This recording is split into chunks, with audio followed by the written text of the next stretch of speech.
Muy buenos días. Voy a conversar con la diputada vicepresidenta de la Asamblea Nacional Constituyente, Gladys Requena. Quiero anunciar que el señor Vicente Díaz declara: las parlamentarias no resolverán el problema, pero deben realizarse. ¿Qué piensas tú de las parlamentarias? ¿Deben realizarse en enero, en febrero, marzo, abril, diciembre? No ha descubierto el agua tibia Vicente Díaz. No es ninguna creación heroica el que diga que las parlamentarias deben realizarse, porque constitucionalmente, de acuerdo con el periodo que deben durar los parlamentarios que tienen esta Asamblea Nacional en desacato, en el 2020 debe haber elecciones. Lo que hay es que sencillamente fijar la oportunidad, que seguramente será fijada esa oportunidad, serán convocadas las elecciones por la Asamblea Nacional Constituyente, como lo ha hecho en tantos periodos, tantas elecciones que han sucedido desde el año 2017 a esta parte, todas convocadas por la Asamblea Nacional Constituyente y fijadas las fechas, el cronograma por el Consejo Nacional Electoral, que es el ente rector de todo el tema electoral. Pero no hay una fecha. No está fijada. ¿Puede ser en diciembre o puede ser en enero? No, en diciembre no podrían ser porque es en el 2020.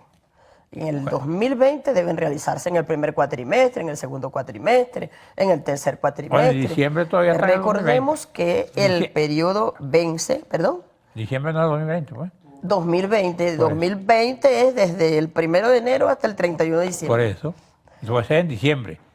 Diciembre del 2020, dices tú. No sé, pudiera ser en diciembre. ¿Cuál es tu posición sobre eso? No, yo no tengo ninguna posición al respecto. ¿Por qué no? Mi posición es que en el año 2020 se realizarán las elecciones para las parlamentarias. Es la ruta constitucional y dentro de la Constitución todo. ¿Cuál es la evaluación que tiene Gladys Requena sobre la situación política en este momento del país?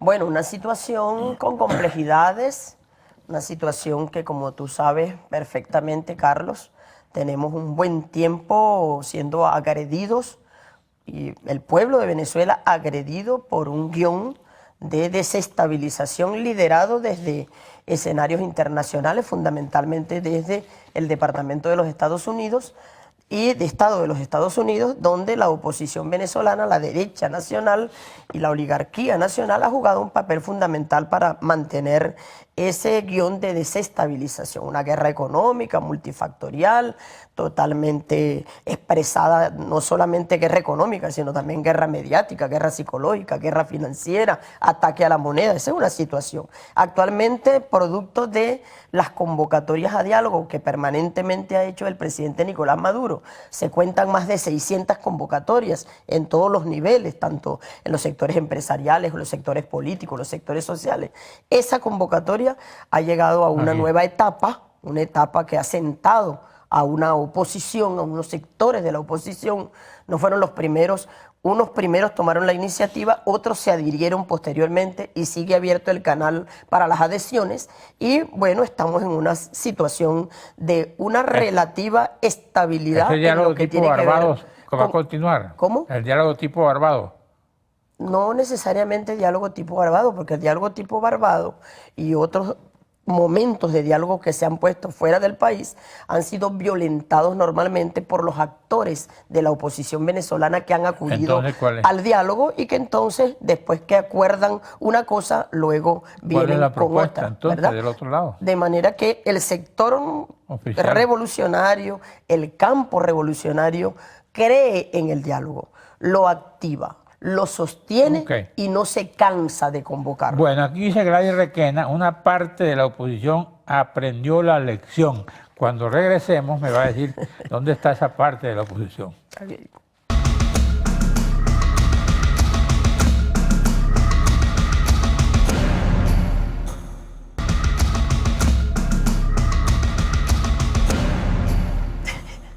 Bueno, conversando con Gladys Requena, vicepresidenta de la Asamblea Nacional Constituyente, diputada por el PSUV.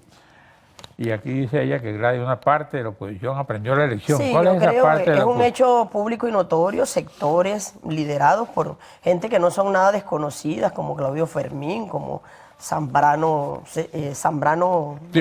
Timoteo Zambrano, después se adhirió el evangélico, ¿verdad? Bertucci. Se adhirió Falcón, también estuvo al frente. Ese es un sector que sí aprendió la lección, entendió que la ruta tiene que ser la ruta constitucional. Es por la vía electoral por donde se dirige este país la mayoría que conquiste la victoria. Es a lo que yo me refiero cuando creo que hay un sector de la oposición que entendió que por ahí es y que las otras rutas no le han dado ningún resultado. El resultado ha sido, bueno, una relación de un sector de la oposición que no le muestra ningún proyecto a su militancia, a sus seguidores, y que por supuesto sirve a los intereses norteamericanos para llamar intervención militar, para ya convocar a la guerra, para impedir que el pueblo tome sus propias decisiones. Y aquí este pueblo ha tomado sus propias decisiones en 25 elecciones ya, y está aprobada, pues, que es la soberanía popular, la ruta precisamente para cambiar los gobiernos. Y ellos quieren que se cambie el gobierno, que vayan al proceso electoral, que conquisten la voluntad popular, y bueno, veremos. Ok, tú eres diputada, ¿por qué? Yo soy constituyente por el sector de pensionados y pensionadas. ¿Cómo está eso? Está muy bien. Vi en estos días unas manifestaciones de pensionados y jubilados protestando porque no le hayan entrado su real completo. No, aquí en este país ya esa historia es pasado. Aquí los pensionados y pensionados que superan los 4.800.000 venezolanos, en contraste con lo que en 40 repúblicas mostraron los gobiernos que quieren volver aquí a gobernar. 300.000 pensiones en 40 años. Bueno, aquí se cobra pensión anticipada regularmente. Pero tuviste las manifestaciones de los ancianos pidiendo que le pagaran su pensión completa. No, hay algunos actores dentro del sector de pensionados que quieren movilizar a los pensionados, a quienes les oyen, precisamente por algunas otras demandas que no tienen nada que ver con el tema de la pensión. Seguramente con un tema de salud, de medicinas, etcétera. Bueno, a eso está expuesto todo nuestro pueblo y sin duda pues el gobierno revolucionario por todos los mecanismos no desmonta lo que es la agenda de protección social integral al pueblo, del cual se benefician todos los sectores vulnerables y el sector de los adultos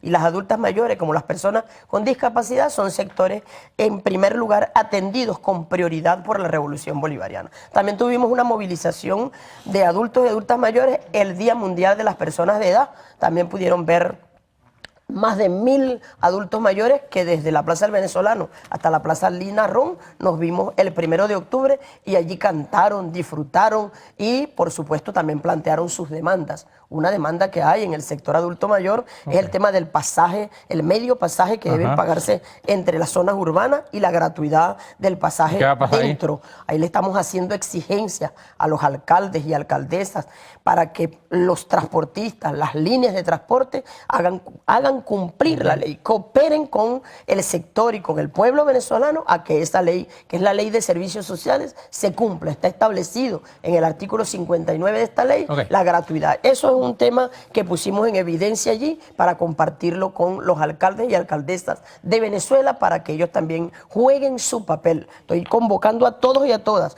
no solamente los alcaldes chavistas, a todos y a todas. ¿Están convocando a la oposición? Estoy convocando a todos los sectores, los alcaldes y alcaldesas de Venezuela para que se pongan al frente del cumplimiento de una disposición de ley y para que los presidentes de líneas de transporte que tienen rutas, en concesiones... la oposición, cuando uno trae a gente, pues dice que el problema es que en el sector oficial hay mucho sectarismo que evita los acuerdos. Lo que pasa es que ahí no se trata de sectarismo, se trata de irresponsabilidad de los sectores de la oposición venezolana que no cumplen los acuerdos y que tienen un doble discurso frente a los acuerdos. Bueno, aquí veo que la Asamblea Nacional aprobó un acuerdo de rechazo al censo inmobiliario. ¿Qué piensas tú de eso? ¿Al censo? ¿La Asamblea Nacional, dices tú? Sí. Ah, bueno, claro, todo lo que signifique ponerle orden al país, todo lo que significa censo de inmuebles, al censo. No, este es el censo nacional que se va a anticipar y que comienza, tiene un componente de vivienda y tiene otros componentes. Pero ya comenzó un tema para lo que es la cédula inmobiliaria y ya está comenzando a través del Ministerio de Planificación. ¿A dónde todo va? lo que signifique ponerle orden. ¿Para qué ese censo?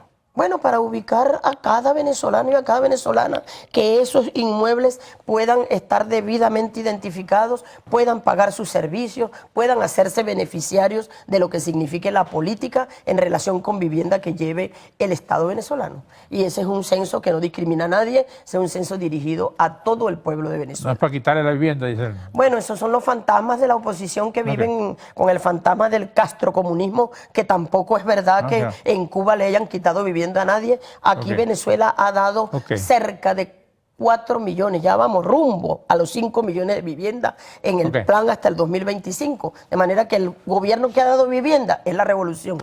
¿Te gusta el castrocomunismo? Me gusta el socialismo. Aquí no se trata eso del castrocomunismo, es un intento de descalificar un proyecto que por supuesto ni existe en Cuba ni existe en Venezuela. No se trata de castrocomunismo, ni se trata de una manera despectiva de tratar un modelo de vida que se contrapone al proyecto de vida que quieren proponer desde el Fondo Monetario Internacional. Gracias, Gladys Requena. Gracias a ustedes, amigos televidentes. Nos veremos aquí mañana a esta misma hora.